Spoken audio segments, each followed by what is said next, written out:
We are resuming our English classes once again. Now, the lesson for today is a poem, The Echoing Green, written by the great romantic poet William Blake.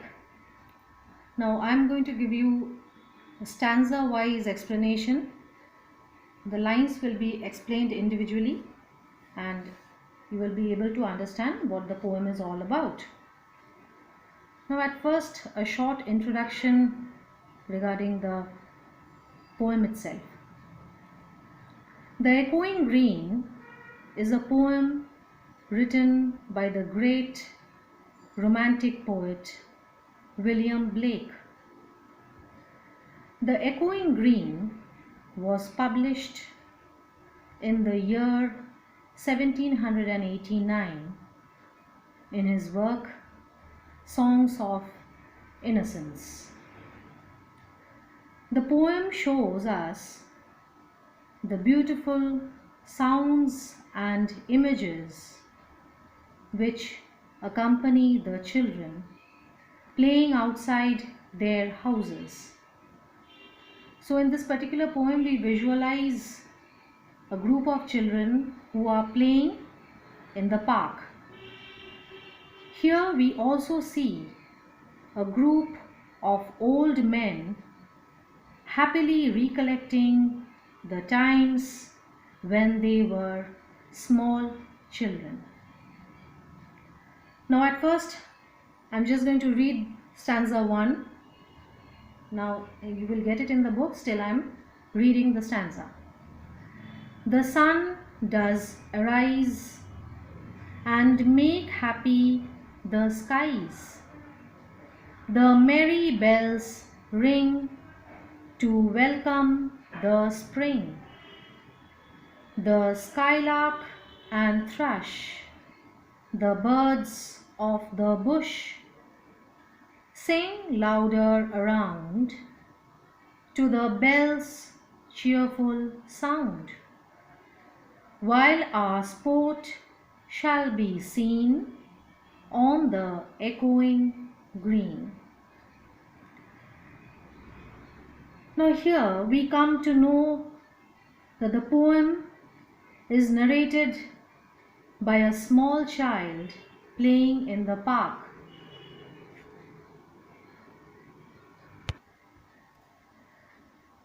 The sun rises every morning. It spreads its bright light and everything looks fresh. So on a sunny morning, when we get up, when we see the bright sunlight outside our windows, how do we feel? Don't we feel very happy? We feel extremely happy. Our minds are fresh. We feel like doing all kinds of work. So also the poet says that the sun rises every morning. It spreads its bright light and everything looks fresh. The church bells also start ringing. There is a church in that place, and whenever when the morning comes, it starts ringing merrily in the morning and welcome the bright and beautiful spring morning. So the beautiful spring morning is welcomed by the church bells. The skylark and the thrush fly high in the sky. So there are two songbirds over here, that is the skylark and the thrush. They fly high in the sky. And the birds in the bush, like the sparrow. Now here sparrow is not mentioned, but we understand that when the poet is talking about a bird in the bush, it means the sparrow. Now these three birds, that is the ones who are flying high in the sky, that is the skylark and the thrush, as well as the bird in the bush, that is the sparrow, they chirp together in accompaniment with the sound of bells. So the bells ring, and along with that the chirping of the birds are heard. They all welcome the spring season. Now, the season of spring, we understand that after winter goes away, the spring season comes. And what does spring mean? Spring means life. It means rejuvenation. It means energy. Everywhere, if we look, there is greenery all around. There is new life. So, they all welcome the spring season. In the meantime, the poet says that the children carry on playing in the echoing green.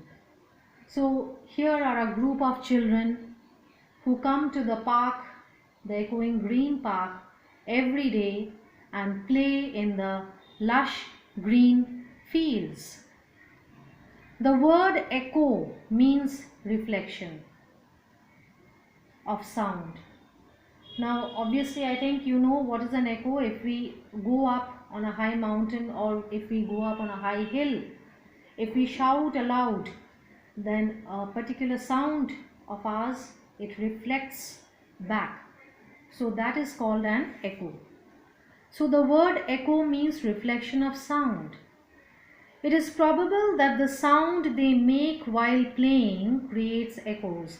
Now all the children shout together and their sound is vibrated and it creates a reflection or the echo.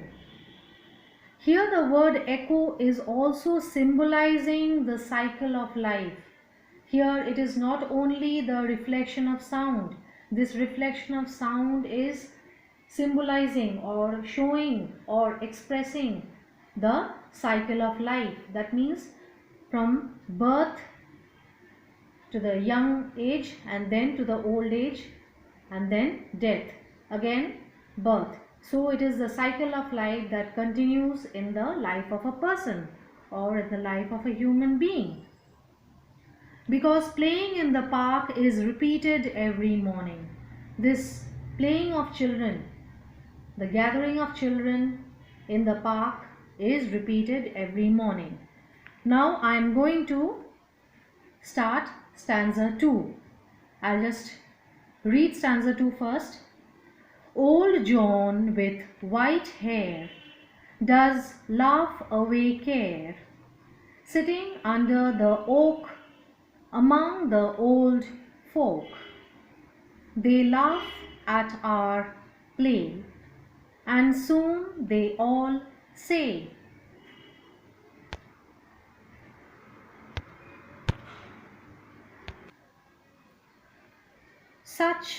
such were the joys when we all, girls and boys, in our youth time were seen on the echoing green.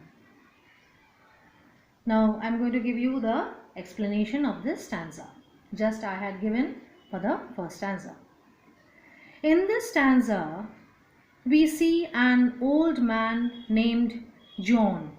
Here old John is mentioned. So old John, whose hair is entirely white, and he laughs away heartily without having any thoughts and fears about his old age. Now old John, along with his mates or along with his friends, are also gathering in the park. They are also sitting in the park.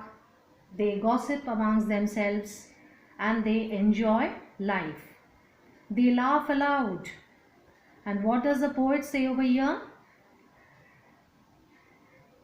John, whose hair is entirely white. Now this man's hair is entirely white. It shows that he is extremely old. He is nearing his death, or he is nearing his life's end. He laughs away heartily.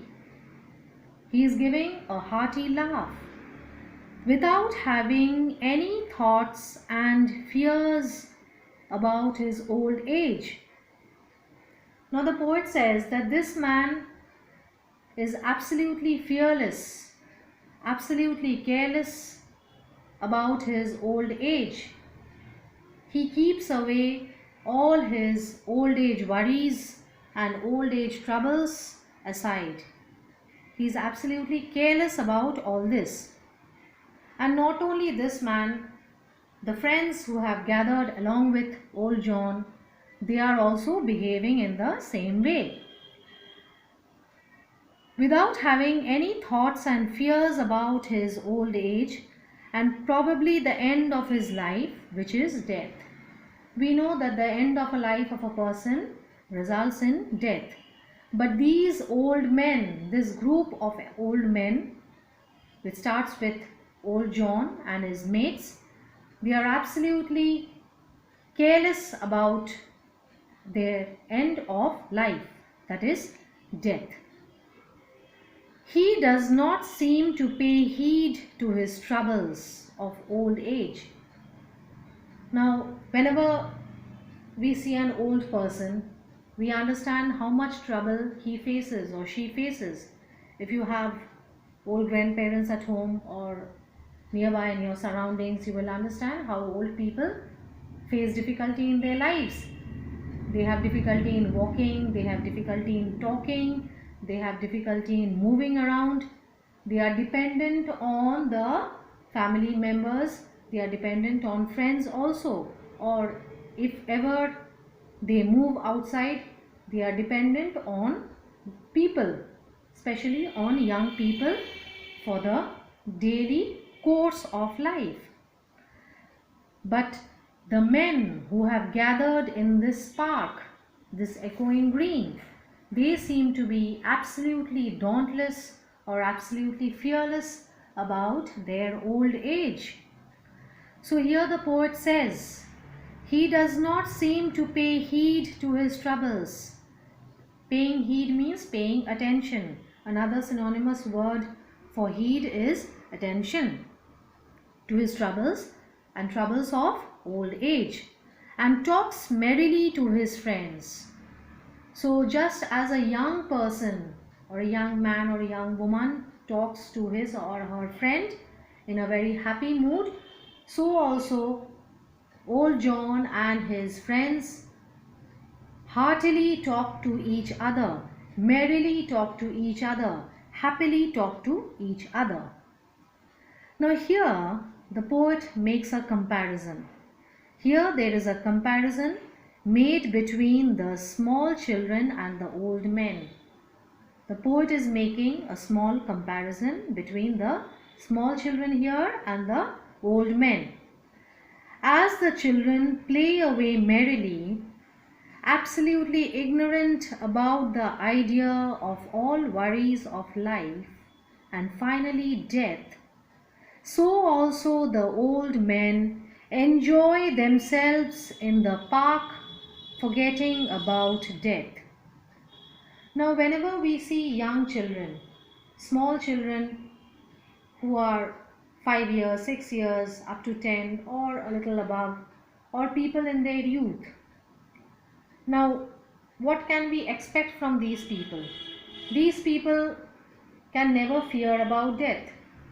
Especially young children, they do not know what death is because their life has just begun. Death is very far from their lives. So they are absolutely fearless. They are absolutely careless about death. They don't know what the end of life means. It is only the old people who have come to the fag end of their lives know about death. So here the poet makes a comparison. As the children play away merrily, absolutely ignorant about the idea of all worries of life. Children do not have any worries about life. Children are dependent on their parents. They think that all their worries are faced by their parents, so they put all their worries on their fathers and mothers. And finally death also. They do not think about death, rather I should say they do not know what death is. And so also the old men enjoy themselves in the park. So just like the children here, the old men in the park are also enjoying themselves, forgetting about the end of their life. The men sit under the oak tree. Now where are they sitting? Under the oak tree. And happily recollect the times when they were small and used to play in the park just like the children doing now. So what are they recollecting? About the old times when they were in the youth, when they were young. They used to play like those small children as the small children are doing now. Now I am going to explain stanza 3. Now here is the beginning of the third stanza.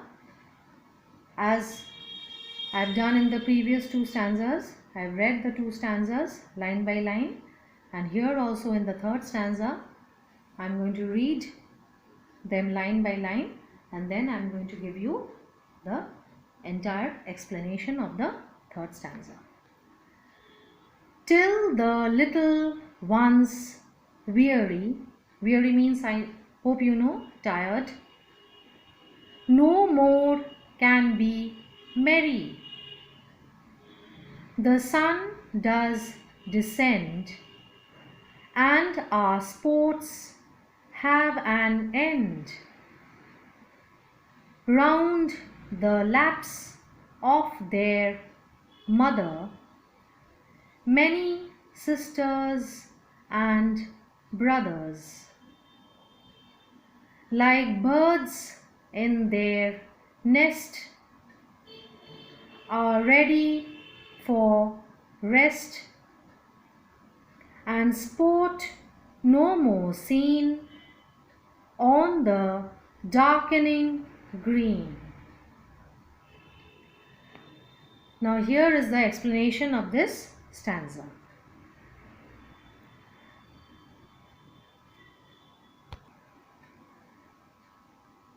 The poet here says that the sun has set,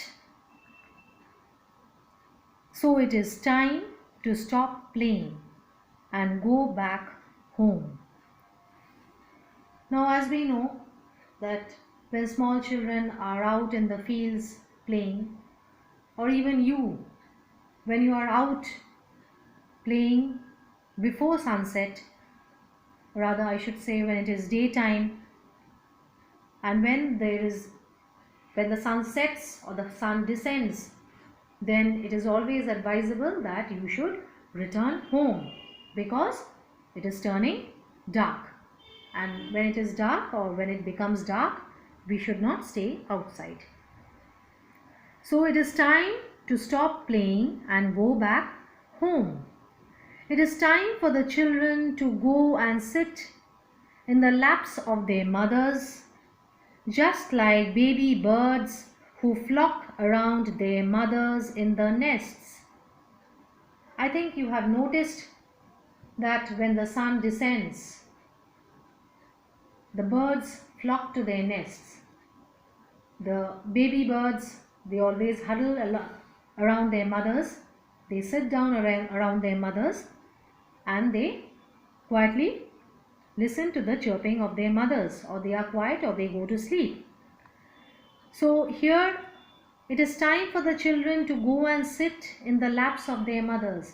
So the poet tells us that it is time now that the children should go back to their homes, and they should sit in the laps of their mothers, listening to stories or talking to them, just like the baby birds who flock around their mothers in the nests. Now here is a comparison made between the birds and the small children. In this darkening green, no children will be playing anymore. So the field is becoming lonely now, it is becoming dark now, and no children will be playing anymore. Here the term darkening symbolizes the end of day as well as the end of a person's life. Now the word darkening here has two connotations, that means two meanings. Here one darkening symbolizes the end of day, and the other meaning of it is the end of a person's life. The darkening green is dreadful. That means it is full of horror or scary. It is frightening and scares us. So everything dark scares us. We know that very well. A new day will appear. Children will come again in the park and play again.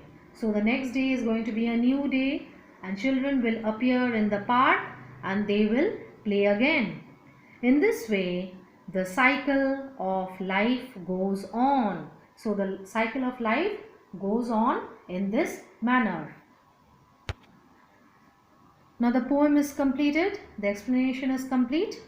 Now your assignment will be read the poem carefully. You know that. I don't have to say that. And summarize the poem in your own words.